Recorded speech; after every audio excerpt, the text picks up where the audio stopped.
사랑하는 성도 여러분, 목요일 아침입니다. 새날을 주신 하나님을 찬양합니다. 우리 냉천골의 아침 말씀 묵상으로 하나님의 은혜와 축복을 풍성히 누리는 복된 날 될 수 있기를 소망합니다. 말씀 봅니다. 히브리서 8장 7절부터 13절 말씀입니다. 히브리서 8장 7절부터 13절 말씀. 저 첫 언약이 무엄하였더라면 둘째 것을 요구할 일이 없었으려니와 그들의 잘못을 지적하여 말씀하시되 주께서 이르시되 볼지어다 날이 이르리니 내가 이스라엘 집과 유다 집과 더불어 새 언약을 맺으리라. 또 주께서 이르시기를 이 언약은 내가 그들의 일주의 손을 잡고 애굽 땅에서 인도하여 내던 날에 그들과 맺은 언약과 같이 아니하도다. 그들은 내 언약 안에 머물러 있지 아니하므로 내가 그들을 돌보지 아니하였노라. 또 주께서 이르시되 그날 후에 내가 이스라엘 집과 맺을 언약은 이것이니 내 법을 그들의 생각에 두고 그들의 마음에 이것을 기록하리라. 나는 그들에게 하나님이 되고 그들은 내게 백성이 되리라. 또 각각 자기 나라 사람과 각각 자기 형제를 가르쳐 이르기를 주를 알라 하지 아니할 것은 그들이 작은 자로부터 큰 자까지 다 나를 알미라. 내가 그들의 불의를 긍휼히 여기고 그들의 죄를 다시 기억하지 아니하리라 하셨느니라. 새 언약이라 말씀하셨으며 첫 것은 낡아지게 하신 것이니 낡아지고 새하는 것은 없어져 가는 것이니라. 아멘. 새 언약을 이야기하고 있습니다. 첫 언약도 이야기하고 있습니다. 이제 완성이 이루어졌다고 가르쳐주고 있는 것이죠. 이 말씀을 이해하기 위해서 앞에서 살펴봤던 히브리서 6장 1절부터 가서 보면 그러므로 우리가 그리스도의 도의 초보를 버리고 죽은 행실을 회개함과 하나님께 대한 신앙과 세례들과 안수와 죽은 자의 부활과 영원한 심판에 관한 교훈의 터를 다시 닦지 말고 완전한 대로 나아갈지니라. 하나님께서 허락하시면 우리가 이것을 하리라. 한번 빛을 받고 하늘의 은사를 맛보고 성령에 참여한 바 되고 하나님의 선한 말씀과 내세의 능력을 맛보고도 타락한 자들은 다시 새롭게 하여 회개할 수 없나니 이는 그들이 하나님의 아들을 다시 십자가에 못 박아 드러내놓고 욕되게 함이라. 뒤에 나오는 3절, 4절 이후에 이 말씀을 읽으면 사실 그리스도인들조차도 마음에 이렇게 무서워져요. 철렁하지요. 왜 그래요? 여기에 저촉되는 부분이 있어서 그래요. 야, 내가 이런 사람 아닐까 싶기 때문에 그렇습니다. 그런데 이 말씀은 너희는 그러면 안 된다. 구원을 받았는데도 구원받은 자답게 살지 못하는 것은 예수님을 십자가에 다시 못 박는 것이다. 이렇게 경고하려고 주신 것은 아니에요. 그러면요. 그래서 앞에서 이미 몇 번 살펴본 것처럼 하나님께서는 출애굽 사건을 자꾸 이야기했잖아요. 출애굽 사건을 통해서 뭐예요?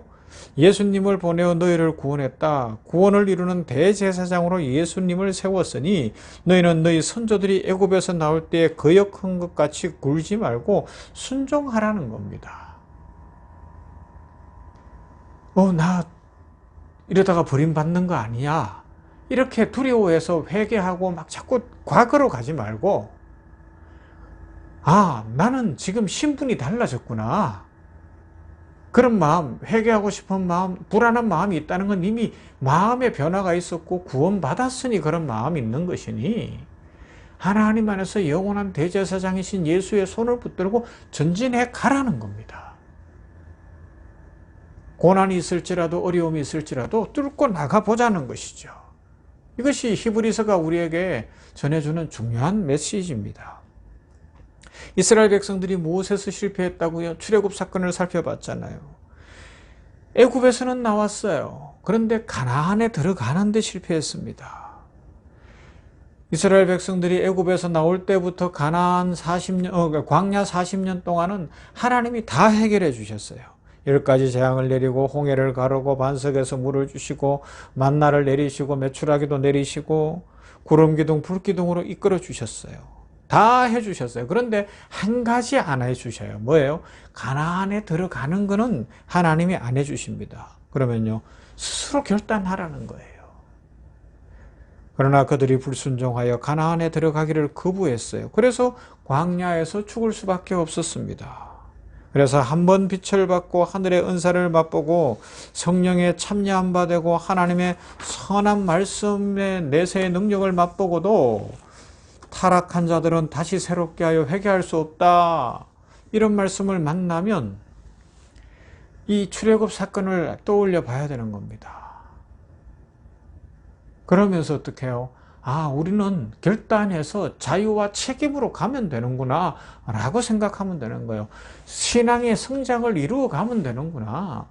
이 내가 얻은 이 구원을 포기하지 말고 이 값없이 얻은 이 구원이 얼마나 소중한지를 알고 하나님 안에서 믿음으로 살아가자. 그렇게 결심하고 전진해 가라는 겁니다. 우리가 신앙생활하면서 제일 많이 하는 기도가 뭐라고요? 이번 주간에 몇 번 힌트를 드렸죠? 회개 기도입니다. 회개 기도를 왜 해요? 신앙생활이 마음처럼 되지 않아서 합니다. 물론 자신이 신자답게 살지 못했다는 반성에서 회개 기도를 하는 것은 옳아요. 그러나 그렇다고 해서 매번 회개 기도하고 또 반복하는 것은 옳지 않아요. 회개 기도했으면 돌이켜야 되는 거죠. 히브리서가 이야기하고 싶은 것이 바로 이거예요. 영원한 대제사장이신 예수님이 하나님 보좌 우편에서 중보하면 너희의 성장을, 너희의 성숙을, 너희의 축복을 지금 기대하고 있다. 그러니 전진하자. 로마가 이기겠느냐, 현실이 이기겠느냐, 가난이 이기겠느냐, 문제가 이기겠느냐. 아니다. 마귀도 이길 수 없다. 예수 그리스도가 승리하셔서 하나님 보좌 우편에 계시니 우리는 승리자다. 그러므로 복되게 살자라고 지금 권면하고 있는 겁니다. 앞으로 살펴보겠지만 이것을 히브리서 10장 가면 이렇게 말씀해요. 11절부터 보면 제사장마다 매일 서서 섬기며 자주 같은 제사를 드리되 이 제사는 언제나 죄를 없게 하지 못하거니와 오직 그리스도는 죄를 위하여 한 영원한 제사를 드리시고 하나님 우편에 앉으사 그 후에 자기 원수들을 자기 발등상이 되게 하실 때까지 기다리시나니 그가 거룩하게 된 자들을 한 번의 제사로 영원히 온전하게 하셨느니라 말씀하고 있습니다. 이 말씀을 한마디로 이야기하면 다시 죄를 위하여 회개하지 않아도 된다. 이렇게까지 극단적으로 표현할 수 있는데 이게 뭐냐 하면 죄 문제가 해결됐다고요. 근본적 죄 문제가 해결됐어요. 아니 우리는 계속 죄를 짓는데 어떻게 해결이 됐어요? 성경이 말하는 죄는 도덕적 타락이 아니라 하나님과의 관계가 문제가 됐던 것, 하나님과의 관계가 단절됐던 것을 이야기하는 거예요. 이것이 죄의 근본이잖아요. 그런데 예수님으로 말미암아 하나님과의 관계가 회복됐으니 이제는 전진하라는 거예요. 여러분, 부모님 되신 분들, 아니 우리 모두는 알잖아요. 부모 자녀 관계가 어떤 것인지를. 아니 우리 아이가 좀 잘못을 한다고 그것이 꾸중거리는 될지언정 나하고 관계 단절은 아니잖아요. 잘못을 했을 때 꾸중해서 돌이키게 해서 더 잘 살고 축복을 누리라고 꾸중하는 거죠. 그죠? 이거예요, 이거. 한 번 연결되어진 관계다. 그 관계를 왜 끊으려고 드느냐. 이걸 모르는 철없는 자녀들은 뭐예요? 아, 나는 다리 밑에서 주웠나? 하나님, 아빠가 엄마가 나를 안 사랑하나? 나는 이제 집을 나가야 되나? 그러면서 이탈하고 불량배가 되고 그러면서 관계를 끊으려고 하는 거예요. 관계를 끊으려고.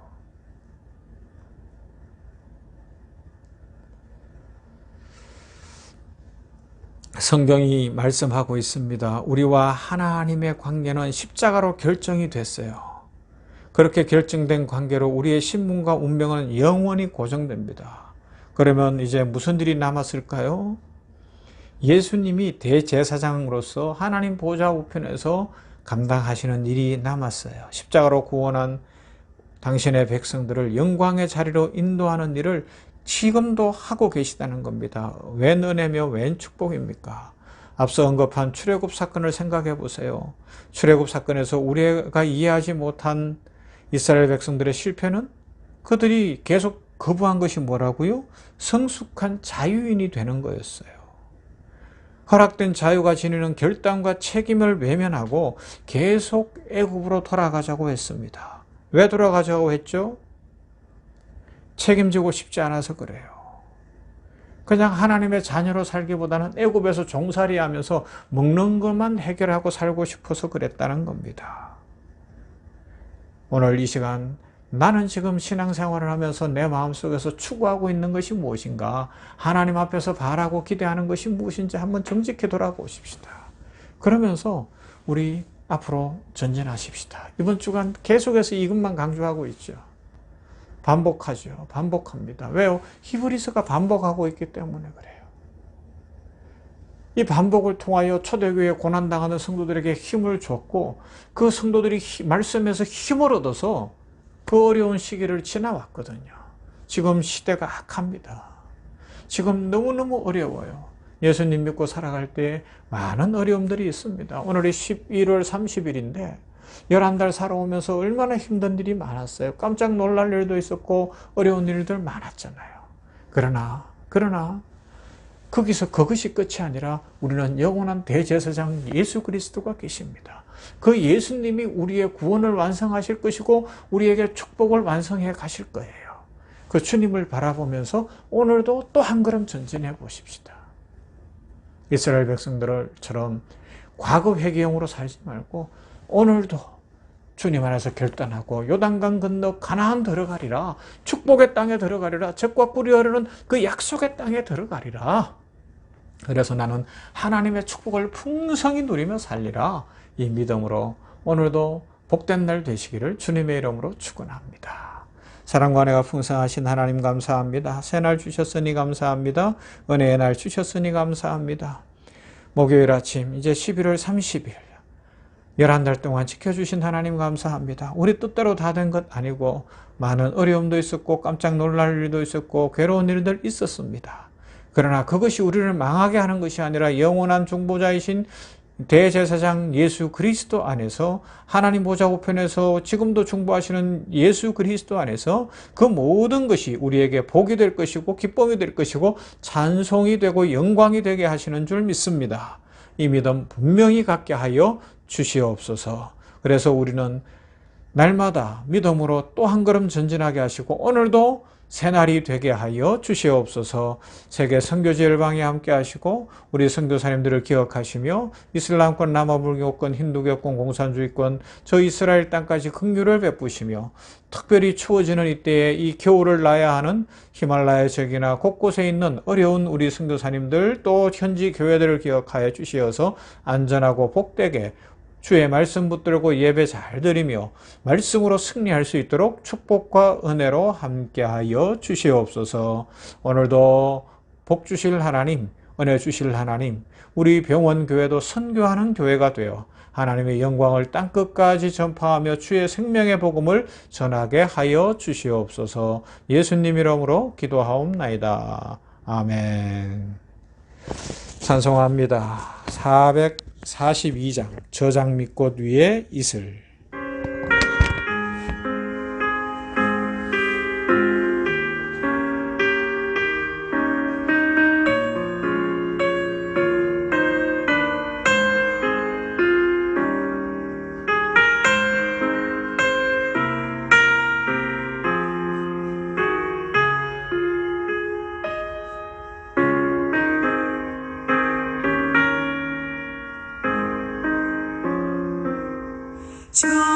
저장미꽃 위에 이슬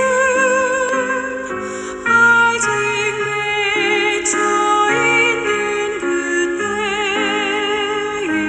그때에 귀에 흐르는 이 소리 들리니 충성곤 명하다. 주님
서로 받은 그 기쁨은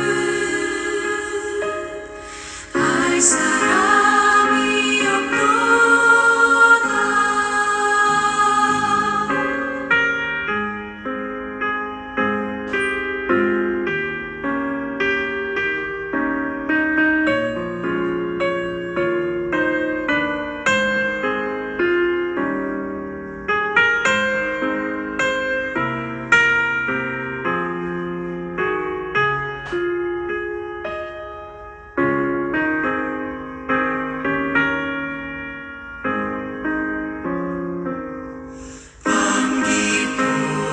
동산 안에